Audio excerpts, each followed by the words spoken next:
Welcome back to the show. Well, it is another blistering hot August day, but I have something that's going to help cool us off a bit. Or will it? Let's fire up a round of hot topics. Thanks to my friend Terry Hollimon for sticking around, and my other panelists are the Needling editor Lex Vaughn and New Day producer Rebecca Perry. Hello, my friend. Hey. Hello. So because it's so hot, I thought I would treat you to some nice ice cream. So grab your ice cream. It is Grey Poupon flavored. It is a blend of sweet ice cream, honey Dijon swirl, and salted pretzels. So that's good. Hop in there. Is it? I'm nervous. So this is actually Okay. Delicious. Is what you're about to it's say. also gourmet. Well, it's actually the most delicious thing I've ever eaten. Now, this is the Wait, are you serious? I love mustard. So I would put it on anything. I don't love it necessarily. I don't hate it either. But just some things I just don't think are supposed to be in ice cream. Yeah, yeah. And mustard is one of them. I disagree with you. This is the same company that did like mac and cheese and pizza ice cream. Yes. But this isn't terrible.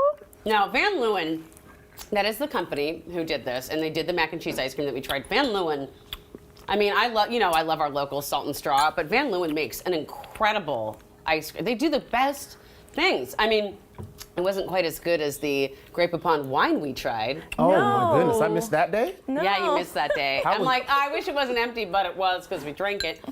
I was a Viognier, but no, actually, I literally, Van Leeuwen. I feel like Grey Poupon though is an acquired taste. Like when I was a kid, if it had Grey Poupon on it, keep it away.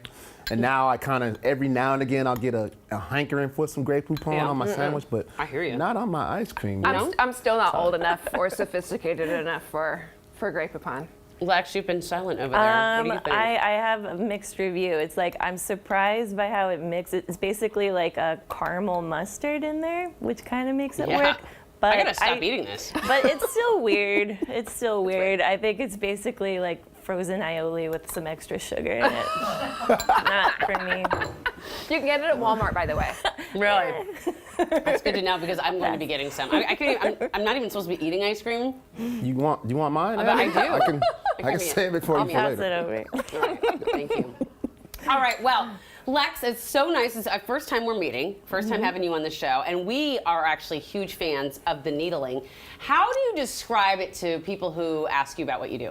The Needling, our tag is Seattle's only real fake news, but people often describe us as Seattle's Onion, which we basically are. We are satire, parody, and so we kind of we are like a local Onion. We comment on local culture and news in a funny way. Well, your latest headline made us laugh and cry. The headline is Blue Angels circle Seattle 12 times in attempt to find parking. Yeah, that was a hit. That really was one of the most popular posts we've ever had. Yeah, It was hilarious. The one thing about satire that I think that makes it so great is this: there's always like a little inkling of truth in there, right? Yeah. I mean, Absolutely. where can you find parking in Seattle? Anywhere. Absolutely. And then if you find it that costs less than $150 an hour. My coworkers will tell you that if we're looking for street parking, I will absolutely perform an illegal maneuver to get that street parking. They've all been with me. This weekend, Catch me, SPD. This weekend I didn't even try to drive anywhere. I just biked around to the park to see the Seafair, Blue Angel show. The biking was smart. Yeah. The city was crowded this weekend. Let's take off the list. Mariners at home. Seahawks mock game. Seafair. A rain game. We had Sue Bird's last regular season game at Climate Pledge, and then I-5. As always, the construction cones are blooming this time of year. It was brutal. It was a crazy weekend. Wait, traffic Armageddon in Seattle, right? Like I stayed far away from the city. So I guess I'm the only one that didn't stay far. I was in the thick of it. And for the first time since the pandemic started, I had one of those like little meltdowns where I'm like, I can't do this. Oh, really? Yeah, it was like literally, it took me probably 20 minutes to go a mile downtown. Half a mile downtown. It was It was insanity. Where were you trying to get to? Okay, so I went from the Seafair stuff to Capitol Hill to, and then I knew about the I-5 construction, so I tried to avoid that, get on 509 to go home to Des Moines where I live, and then I had to come back to Capitol Hill to pick up. It gives me anxiety to talk about it. Yes, you're giving me anxiety. Yeah, it was rough. But I get that like road work needs to be done, right? But maybe not this weekend is what you were saying. Everybody get on your bikes. Just call it a day. Just get on your bikes. No more driving. And you know that's where you always go wrong is when you try to circumvent and be like, oh yeah, I know there's going to be a traffic jam here on I-5. Let me take this back route. Bam! Like you're the only one that had that idea, right? And so now there's everybody lined up on the side street and you can't get out of there. I'm like, don't worry about I-5. I got this. No I-5. But no, everybody had the same idea. And the thing with our specific roadways, I mean, we have so much water. There's only so many routes.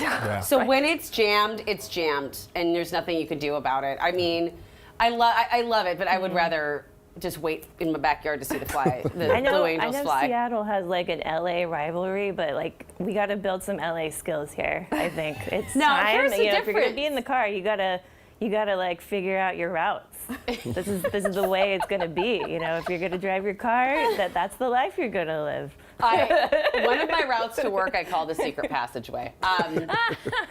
So, okay, speaking of the Blue Angels, if you were given a chance, would you fly with them? That's my question to y'all, Lex. Absolutely. I think it's thrilling. I saw the Seattle Times had one of their reporters go up and videotape, and I was just like, that looks amazing. I think they're incredibly talented, and I love the show that they put on. I would absolutely try it. Oh my gosh, that plane just stalled itself out. It did. Bex, I see that you were shaking your head when we were talking about this. Whoops. Absolutely not. No, never. No. So you're not taking that highway to the danger zone? I mean, I'll on the ground. I'll admire it from, there's no way. So I'm kind of torn because I think, it's a once in a lifetime opportunity. How often you're going to get a chance to get up there and do that. It's awesome, the skill that these guys have up there in the air doing the things that they do.